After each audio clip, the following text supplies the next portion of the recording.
ఏం తమ్ముళ్ళు హుషారుగా ఉన్నారా? ఏమమ్మా ఆడబిడ్డలు యుద్ధానికి సిద్ధమా? ఎటు చూసినా జనమే జనం. గెలవబోయేది కూటమి అభ్యర్థులే.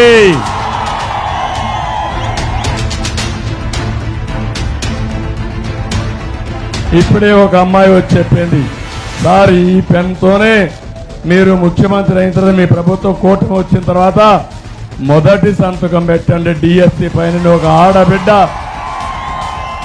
చెప్పే పరిస్థితి వచ్చింది. కూటమి వచ్చిన వెంటనే తప్పకుండా డిఎస్సి మొదటి సంతకం పెడతానని మీ అందరికీ హామీ ఇస్తున్నా.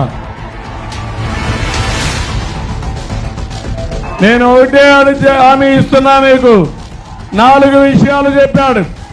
ఒకటి, రిపేర్లో పడిపోయిన అన్ని లిఫ్ట్ ఇరిగేషన్ ప్రాజెక్టులన్నీ మళ్లీ ప్రారంభించే బాధ్యత మాది. విద్యకు ప్రాధాన్యత ఇస్తాం. ఇక్కడ ఏమేం కాలేజీలు కావాలనో అన్ని కాలేజీలు పెట్టే బాధ్యత మాది.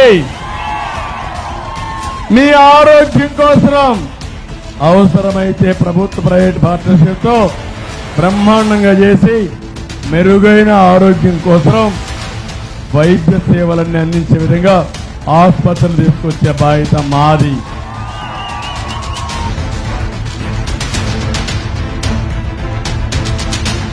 ఎంపీకి గాజు గ్లాస్ కోటేయాలి. ఎమ్మెల్యేకి నెహ్రూకి సైకిల్ కోటేయాలి.